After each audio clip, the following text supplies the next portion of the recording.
So great to see you here this morning. Thank you so much for indulging us here on a Saturday morning. And this is precious time on Saturday morning. I realize that. This is incredibly premium time. I'm so grateful to the Lord for how we have an opportunity to be able to come together as men and learn and grow and just even share just in the fellowship. The ministry doesn't begin when we get in here. It starts in the fellowship hall. You know, we are shaped even through the fellowship. You know, in the same way that you can get around the wrong fellowship and it can start taking your life in a downward spiral just because of who you fellowship with. And in all honesty, you show who you are by who you fellowship with. You really do in a huge way. So if your life ever wants to go in an upwardly mobile fashion, you have to find somebody who's in a different position in life, and it'll take your life in a brand new, different direction because it helps us to think new thoughts. But as I mentioned today, I want us to think a little bit about men and their purpose. Men and their purpose. Not just the purpose of man in a generic way. I mean more specifically, the purpose that God has in store for you.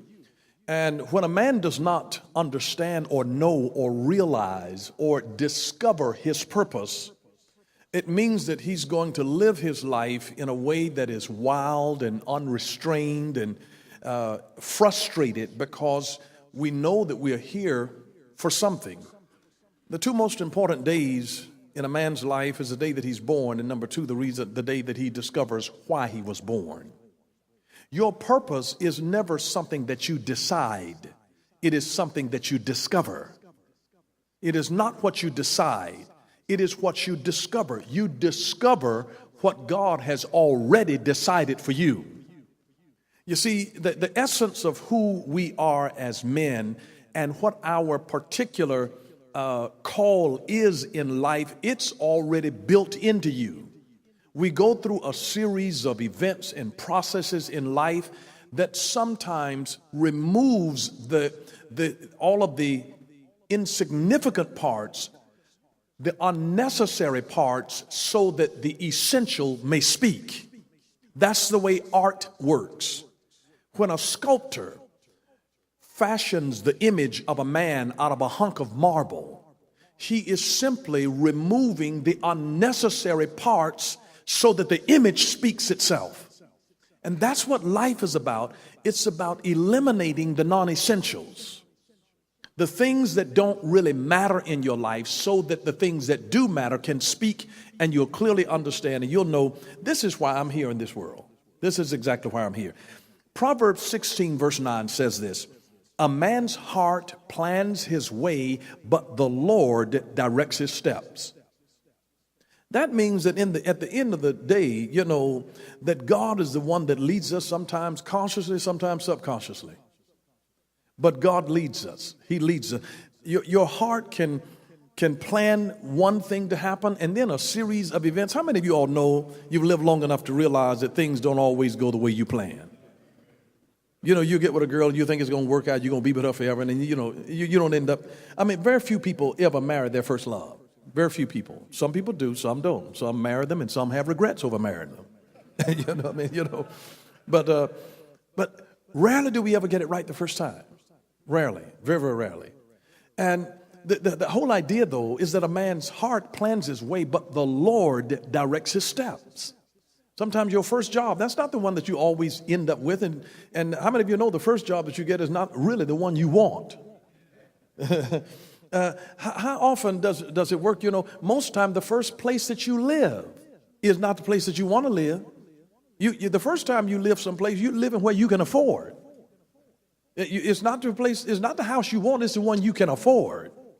You know, the first car you get is not always the one you want, it's the one you can afford. So a man's heart plans his way, but the Lord directs his step. Then another wonderful scripture, Psalm 37, verse 23 and 24. Very important scripture, and it is specific to men. You know, there's some time that you'll find in the Bible where the Bible speaks of man, and it is mankind, which includes women. But this verse in Psalm 37:23 is not mankind. This word speaks of a man who's a male specifically.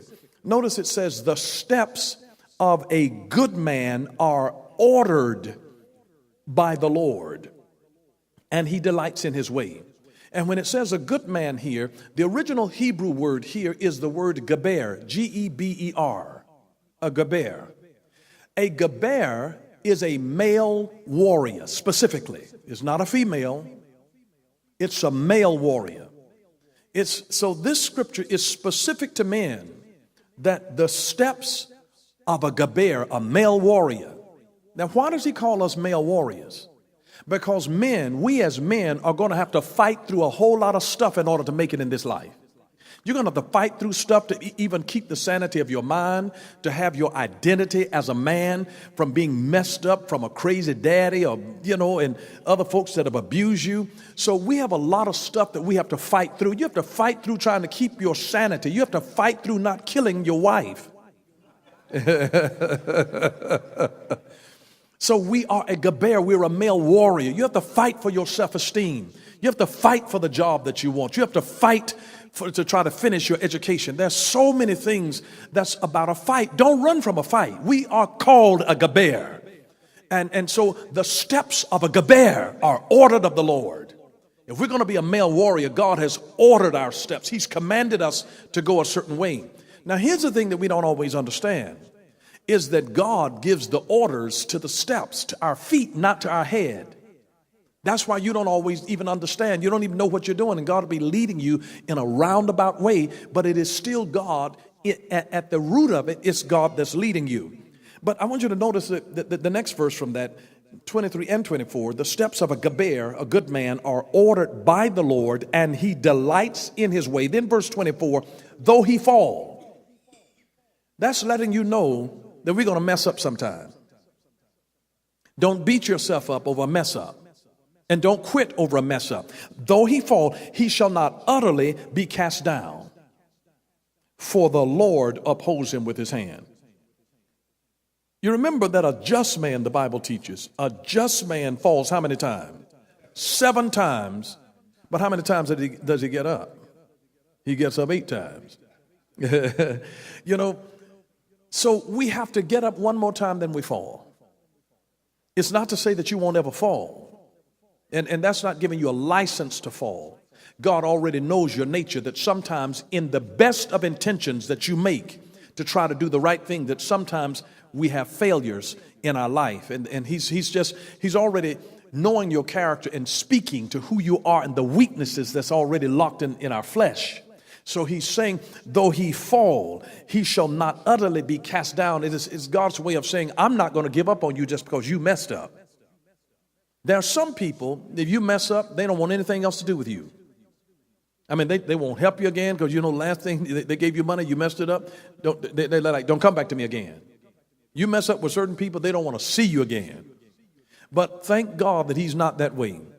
I have to tell people, I never will forget, I was in another state ministry, and I was led to do an altar call, and hundreds came to the altar. It was amazing. Because I was led to let them know that God is not merely the God of a second chance. I said, because you blew your second chance a long time ago. I said, he's the God of another chance. So God gives us another chance, because though he fall, he will not utterly be cast down. The Lord is going to uphold him with his hand. That means that God will hold you steady until you learn how to walk this thing out. How many times as a little child, a babe, a toddler, do you see them walking and falling and walking and falling? Suppose somebody condemned them, jumped on them, and just attacked them so severely because they fell down. And instead of encouraging them, get back up, you can do this. Come on, you can do it. Get back up. Suppose you fell down because you were riding a bicycle and somebody just condemned you for falling. What are you looking at? I've taught you how to ride this thing. And you're going to fall. Falling is a part of learning to walk. And it's God's way of saying that I'm not going to give up on you. Part of your purpose as a man, he says, even though you mess up sometimes, he says, I'm not going to utterly cast you down. And he's essentially saying to you that when God has a purpose marked out for your life, that your indiscretions as a man are not going to cancel God's purpose for your life. It is his way of saying that even though you've messed up, I haven't changed my mind about what I've called you to do, because I knew you before I ever called you to do it. And I knew that you would mess up. And I knew that I had already provided the grace sufficient to you to be able to help you to grow and to develop over time and to become who you are not. So God sees the latter end of the man from the very beginning, and he refuses to give up on us. And so I'm so eternally grateful to the Lord for that, because he has a purpose. And the purpose that God has established for your life is greater than your mistakes. Your purpose is greater than your failure. God's purpose in your life, because he says, I've created you for this purpose. I have created you for this purpose. And you're going to get to the purpose, and I'm going to be graceful to you and merciful to you so that you can accomplish the purpose for which I have placed you in the earth. And as long as our hearts are submitted and committed to God, God will help us to complete and to perform our purpose.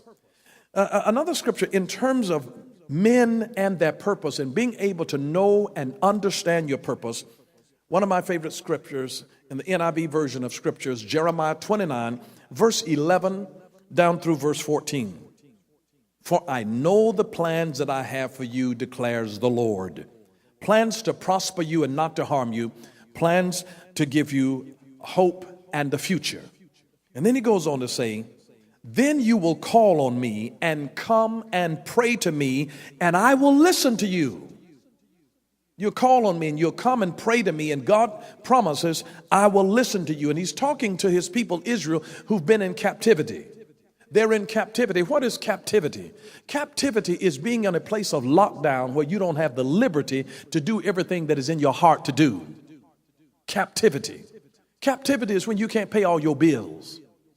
Captivity is when you're not free to express the things that God has placed on the inside of you. You're in captivity. Captivity is a frustrating place.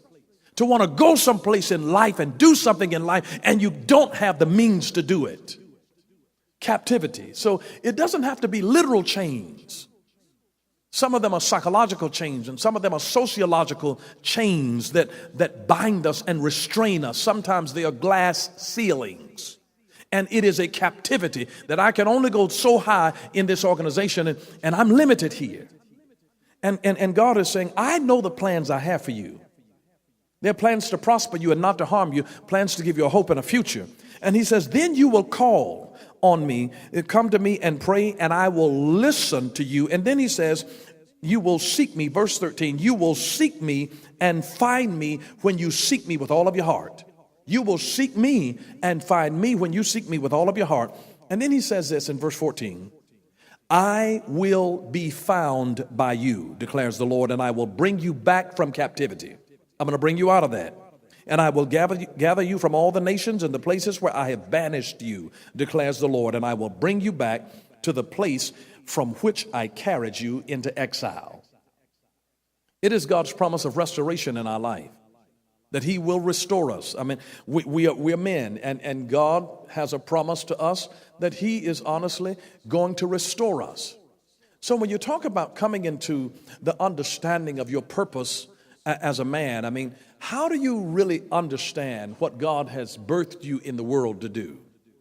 How frustrating it is to spend your time, your energy, your creativity, your money, your relationships in an area where you don't really feel called. So how do you come to an understanding of knowing what I'm called to do? You know, I feel like I was especially blessed because I first heard the voice of the Lord when I was just 7 years old. So I realized that not everybody comes into an understanding of the destiny of what they were born to do at an early age. But I want you to really stand on what God said in Jeremiah 29:11 through 14. He says, you know, when you call to him, when you come to him and pray and seek him, he said he'll answer and that he will be found by us. He knows the plan. He's not wondering. Listen, God's not looking for a plan. He's looking for a man. He's already got the plan. God's got the plan. He's not looking for a plan. God's looking for a man. How do we know that God's looking for a man? Because you remember he asked the question? He says, who will go for us? Whom will I send? And who will go for us? You remember when he talked about he sought for a man to come and stand in the gap to make up the hedge? He was looking for a man. God was never looking for a plan. He's got a plan. And isn't it crazy how we come to God with our plans? Say, Lord, I got this thing, and I just wonder, we want God to come in and be a partner with our plans. He's not looking for a plan. God already has a plan. Like, Lord, I was thinking about this other thing, now, Lord, if you give me these lotto numbers, Lord, I promise I'm going to tell you what I can do now. And we're bargaining with him. God's not looking for a plan. God has a plan. God has a plan. He's not looking for a plan. He's looking for a man. He's looking for somebody that he can say, I can send this one. I can depend on this one. I can bring this one into his purpose. This is who I'm looking for. This is who I'm looking for. God's not looking for a plan. He's got a plan. He says, I know the plans that I have for you. And remember, Proverbs 16:9, a man's heart plans his way. We got everything all planned out. And we're going to do this, we're going to get this job, we're going to make this money, we're going to stack that cash. We always got our little plan. We're going to this school, we're going to do this, and we're going to marry this person. When we get to this, we're going to get this kind of car, this kind of house, and we're going to get, man, I'm going to be balling. Men have vivid imagination, man. I'm just be out on Tahiti, and my women going to be just serving me grapes, and we have all kind of plans that fill our minds. But listen, God says, I know the plans that I have for you. He's got a plan. God's got a plan. Now, we're the ones who need to know that plan that God has already decided for us. It is something that we have to discover. He knows the plan of everything that you have. And listen, it's encoded in your DNA. It is encoded in your DNA. Your DNA is the thing that has built you for who you're supposed to be. My mind is sharp. My mind is sharper than my body. He didn't build me to be a physical education teacher or physical trainer. I'm not built for that, but my mind is built for some other things. See, my DNA was along the lines of what God had already marked out for who I'm supposed to be in this world, who I'm supposed to be. He didn't build me with the body to play football. That's not who I am. It's not in my DNA. And so I want you to understand that there is a void that is in the world. There's a void that has your shape. There's a void in the world that has your shape. There's a void in the world with your body build. God says, I got a plan for you. You wonder why you're the height that you are. There's a reason that you're the height. There's a reason that you look the way that you look. There's a reason that your voice is the way that it is. There's a reason. There is absolutely a reason. There's a reason. There's a reason that God gave me the voice that he gave me. He called me to speak. It's amazing. I've been to places and I've had women that say, oh, I just like your voice. I could just listen. You just talk all day. Say something else. I called to make some reservations on the teacher. A lady on the other phone, she said, say something else. Just keep talking. Just say anything. I want to tell her, sweetie, you trying to get me to prostitute my gift. But see, just remember, there's a void. There's a hole that has your shape. There's a hole that has your shape. There's a hole that has your shape. And oftentimes, we choose our, or determine our worth by who appreciates our void. See, that void, this void here leaves a hole in us. The void is a hole. The void is a hole. It's an empty space.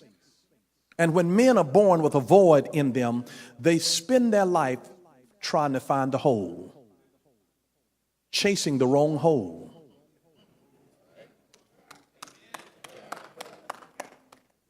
See, they come out of a hole and they're always trying to get back into a hole. You can take that any way you want to take it.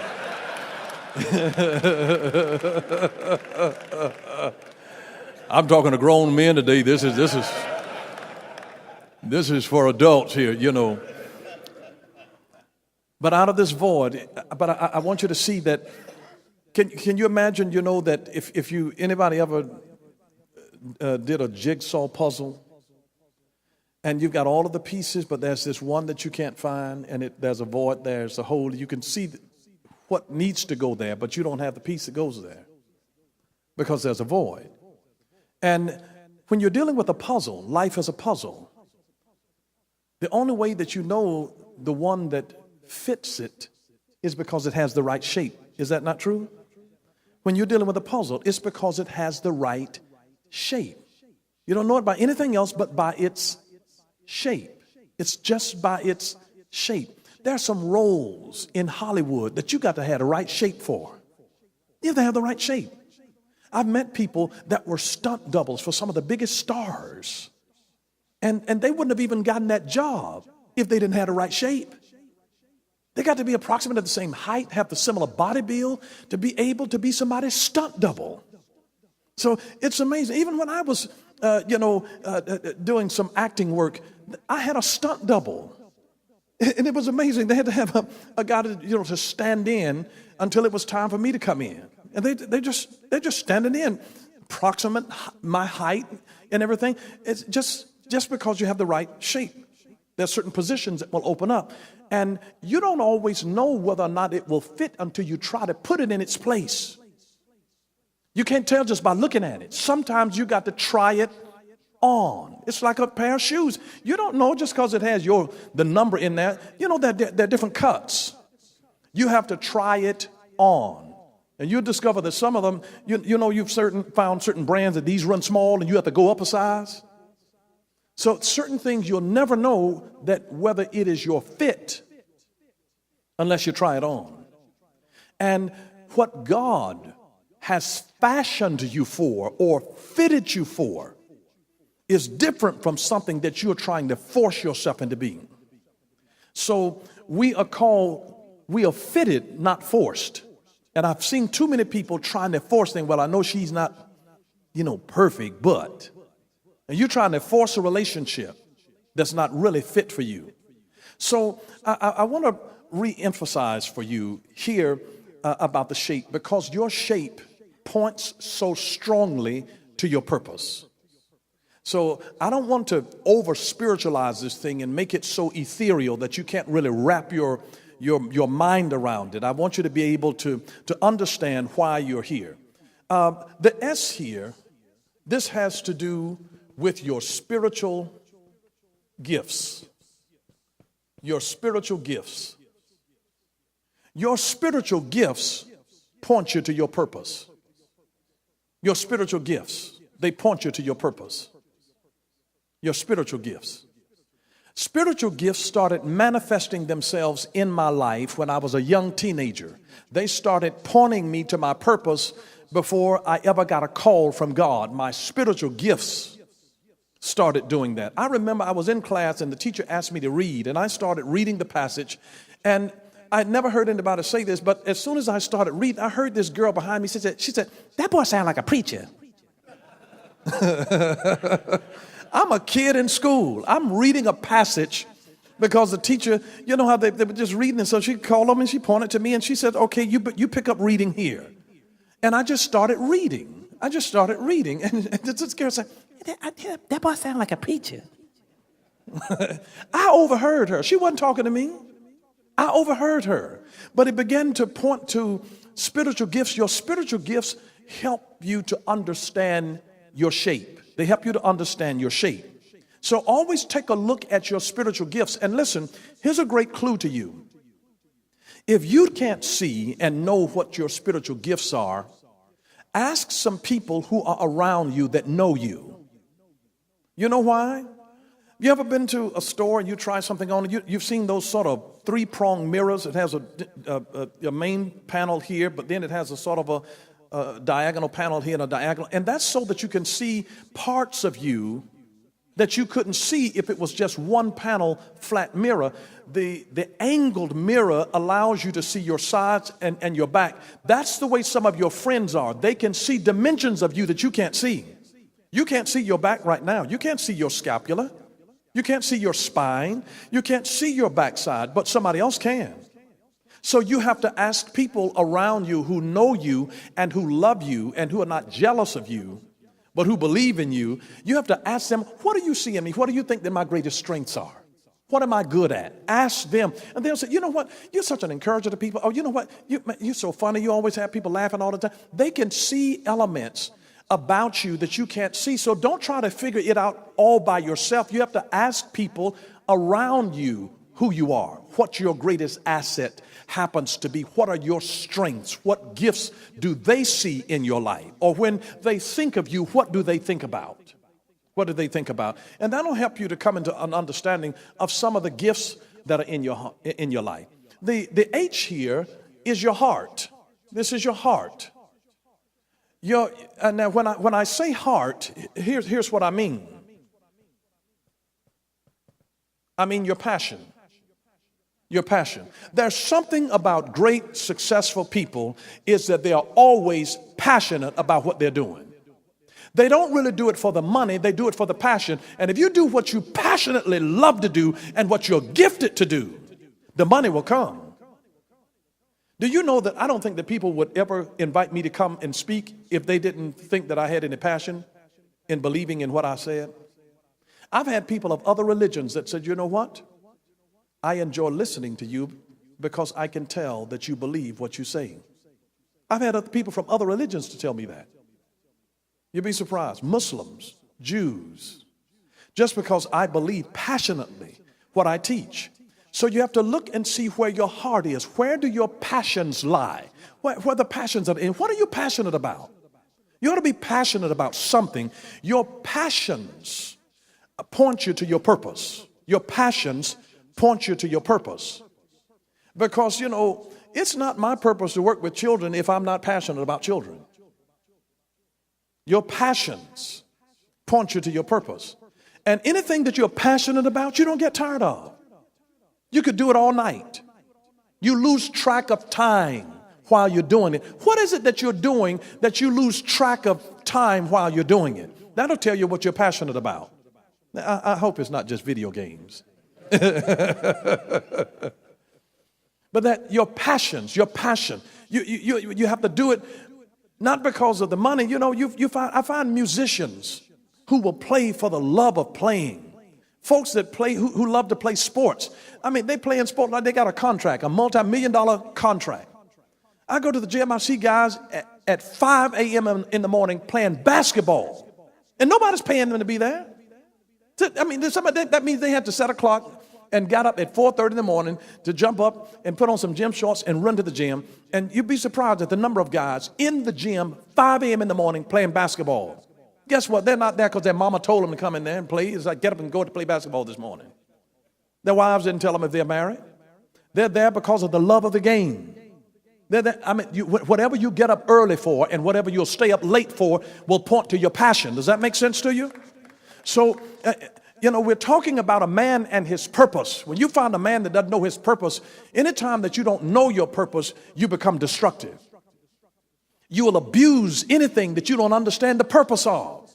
I mean, if you find a little piece of something, you know what you call a doohickey, a thingamabob, a whatchamajigget, and if you don't know what it is, how are you going to use it for its right intended purpose if you don't know what it is? And see, if you've never really learned the purpose and the value of a woman, all that you know, you've been looking for is a hole. And and so you're going to treat it like dirt because that's all a hole is dirt. And it's only because we haven't identified its purpose in our life. And if you don't know the purpose of something, you're going to abuse it. You're not going to know how to properly use it if you don't know its purpose. So always look at your spiritual gifts. Always look at your heart to see where your passions lie. because your passion always points you to purpose. Anything that you are purposed of God to do in this earth, it's going to strike a chord of passion on the inside of you. It will strike a chord of passion. You're going to love it passionately. Here's the next one. Your abilities. Your abilities will begin to point you to your purpose. They point you to your purpose. You know why? I want you, anybody who ever thinks that they have a call of God in their life, may I just say to you that a call is indicated? I want to give you 3 simple things that point out a call of God in your life. There must be a genuine need for it. Whatever that God has given you, there must be a need for it.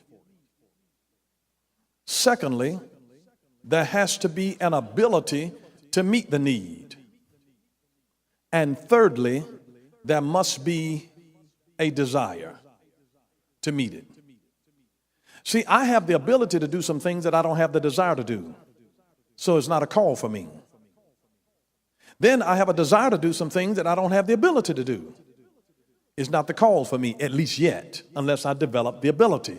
You've got to have all 3 of these things working together that constitute a call, a need, an ability, and desire. All 3 of those elements constitute a call. That there has to be a need. God doesn't give you something that other people don't need. He does not give you something that other people don't need. Now, as I said, I'm not built to be a physical trainer, but I've hired physical trainers to help me, and they were passionate about it. They were passionate about it. They come ask me, you had your egg whites this morning. I had them, but there was some yolk with it. How many of you all have discovered that all of the flavor is in the yolk? It is. I'm just, egg white is nothing special in my book. I'm just telling you. Well, I know what to add to an egg white, all right. I got something for that. But there must be a need, there must be an ability, and there must be a desire. All 3 of these things working in tandem. A need, an ability, and desire. These things constitute a call in a particular area. There must be a need for it. You must have an ability to meet the need, and there must be a desire in your heart. So your abilities help you in the understanding even of your purpose. What abilities has God given you? And sometimes they are latent abilities. They're not always seen. And understand this, ability can always be sharpened. It's always sharpened. Ability is sharpened by use. It is sharpened by practice. It is sharpened by education. You can be naturally gifted, but you can still get training on that will sharpen your gift. It will sharpen your abilities. So never be intimidated about sharpening the skills that you have. So these are your abilities, both learned and innate abilities that you have in your life. They point to your purpose. Then the P here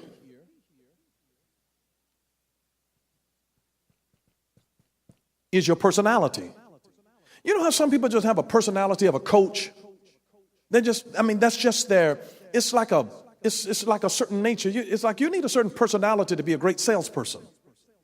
There's a certain kind of personality. Have you ever noticed there's a certain personality of a mortician? Your personality will oftentimes speak to certain things in your purpose.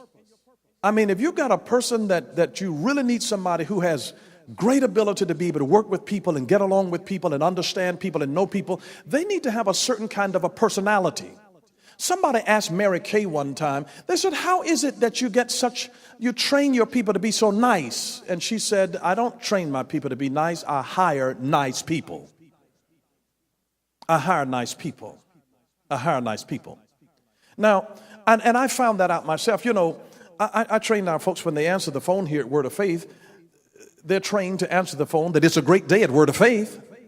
Because I don't want people calling here and be dealing with problems and stuff and then you're just down in the dumps. But my oldest employee here, she asked me, she said, Bishop, is it all right if I don't say what you've asked us to say? She said, because it's not very convincing with my voice. And I called one day, she answered the phone, and she said, it's a great day at Word of Faith.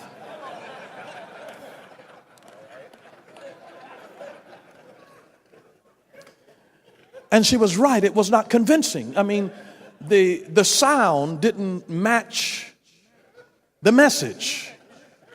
There's a problem when the audio and the video don't match. That's aggravating to watch a movie or television program and the audio and the video are out of sync.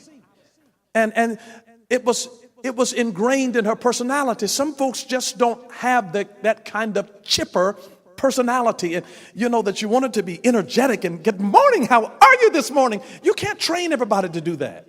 You can't. You've got to hire somebody who has the personality. If this person is going to be a receptionist, they need to have a personality already. You can't train them for that, because if you have to train them for it, there are going to be some days that you're going to come in, it's like, okay, I haven't had my coffee yet. And they're going to be nasty with people and offending people, and your business will be ruined. And it's by your receptionist, because that is the front image of how people will perceive your organization. So you have to hire folks with the right personality. Your personality says certain things about you, but don't let your personality limit you. Now listen, my natural personality is a quiet, shy person. It's amazing that God has such an incredible sense of humor that he would call me to do something that is the antithesis of my natural personality. That's why I was, my mother was an accountant. I wanted to be a CPA so that I didn't have to deal with people. I have a love for numbers. I was a whiz at mathematics and algebra and trigonometry. I loved it. I did it as a hobby. I just loved it. But I could have just done without having to be involved with people. It seemed to be the antithesis of my natural personality. I'm the type of person, that there are some people, if they celebrate something, they do something, they want to be around people all the time. I'm at total peace when I'm all by myself. There's some people, certain really gregarious personalities that are outgoing, really love people. They recharge by getting together with a few friends and just hanging out and letting the hair down. I recharge in solitude. I'm the type of person I'm okay all by myself. I like me, so I'm okay in my own presence. There's sometimes that people will see me out eating lunch alone, and they will say, "Oh, Bishop, I see that you're eating lunch alone." And I said, "No, I just needed to be in intelligent company."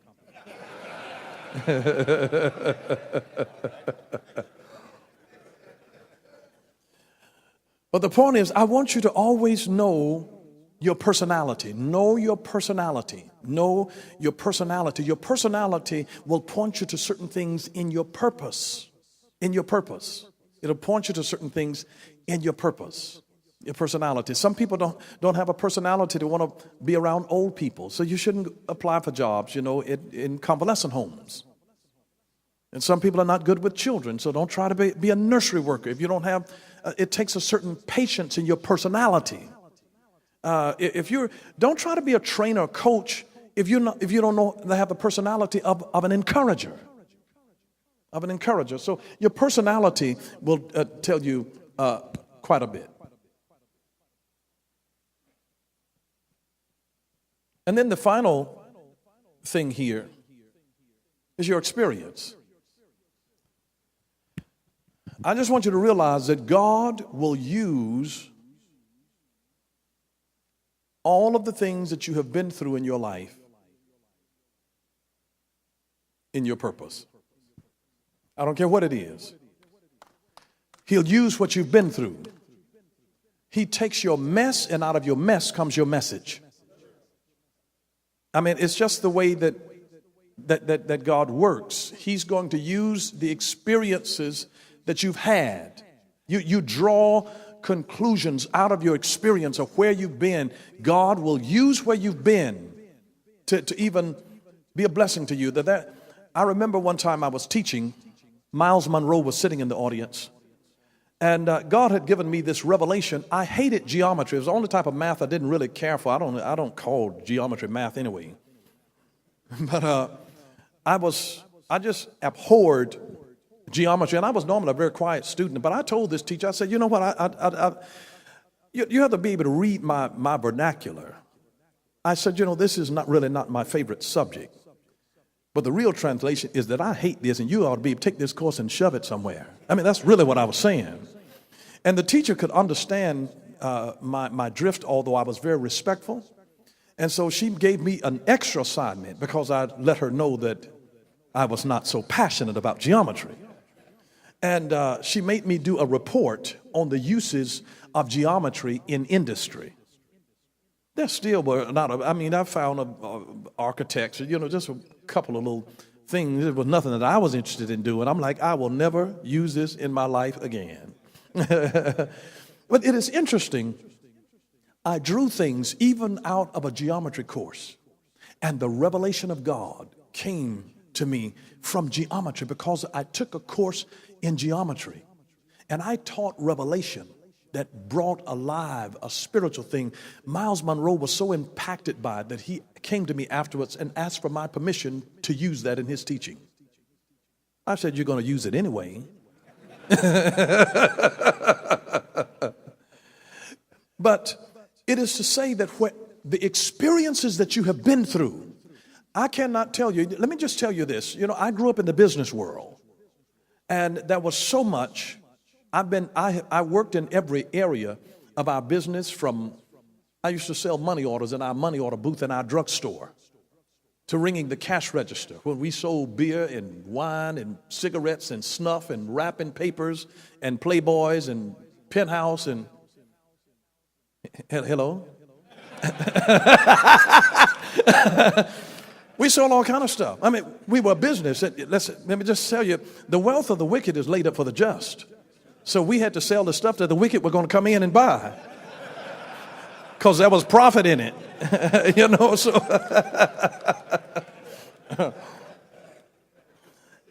I mean, and some people have judged me on that well, you guys sold these kinds of items in your store. I said God had forbidden fruit in his garden. I didn't make the choice for anybody. I didn't encourage them. I wasn't out there pushing it, trying to say, hey, you got your hustler today?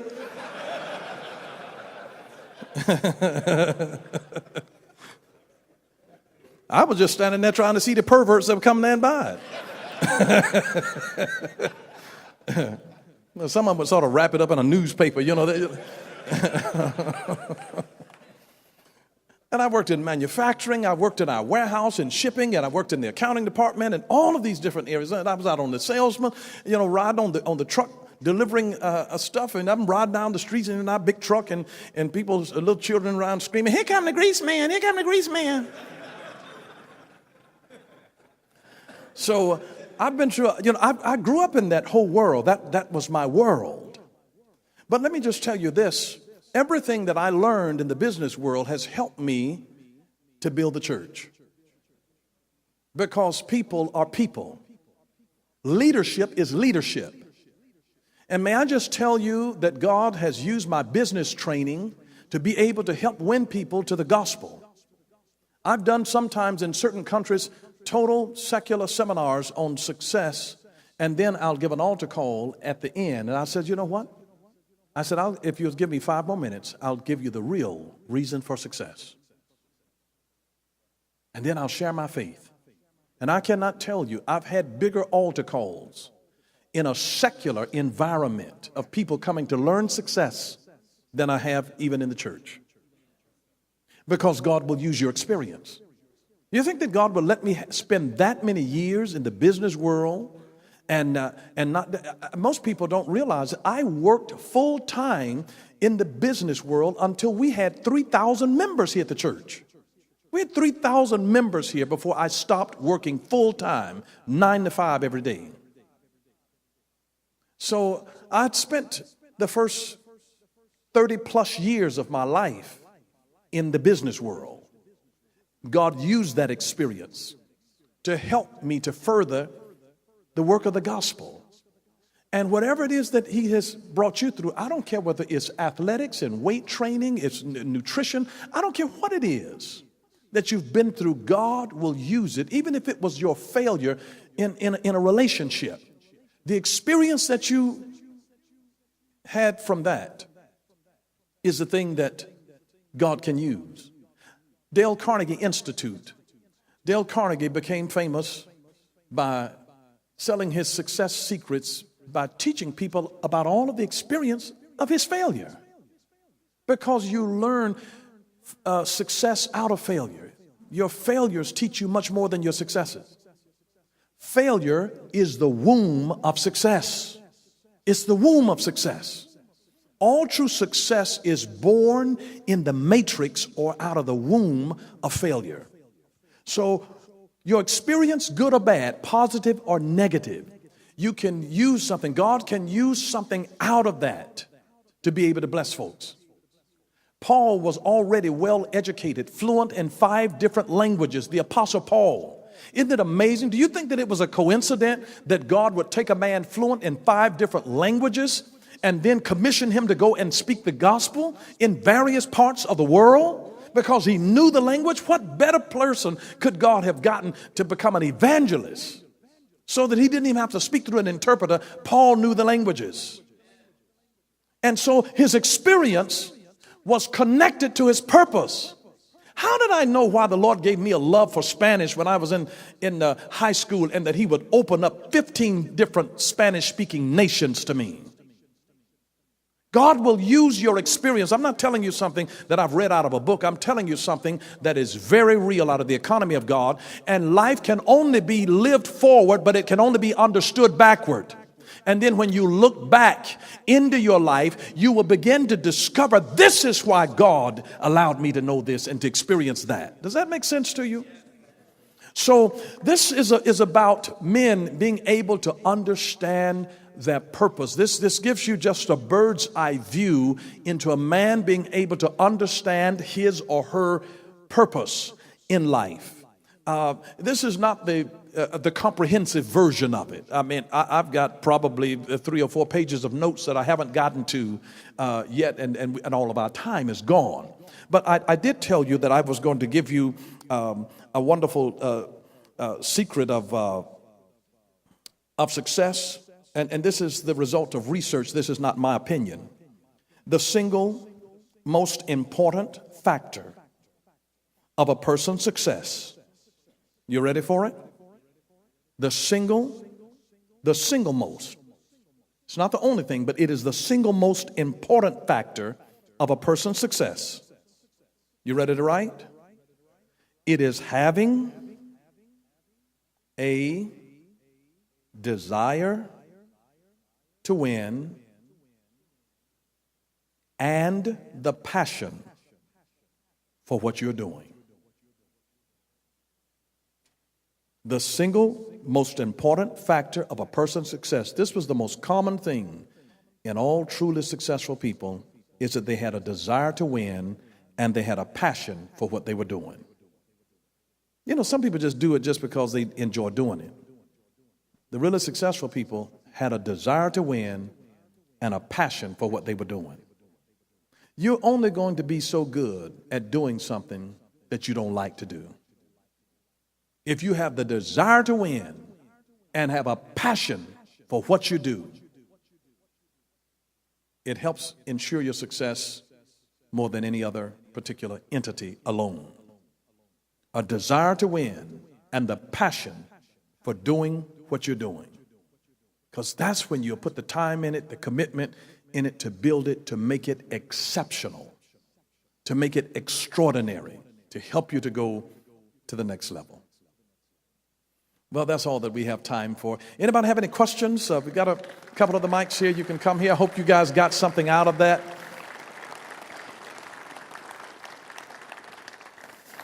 If anybody has any questions that you think that would be helpful to anyone else who's here? I mean, I just love these times that we are able to have here of just exchange, and discussion reinforces information. And reflection turns experience into insight. reflection. It turns experience into insight. It's amazing. Sometimes I go places, they sometimes dub me as one of the most tweetable pastors, and people that are into Twitter, they'll tweet different things that I'm saying. I go sometimes to my Twitter page, and I'm looking at folks that have been sitting in the service, and then they've got they take their notes on Twitter. It's amazing. Okay, we'll go right here.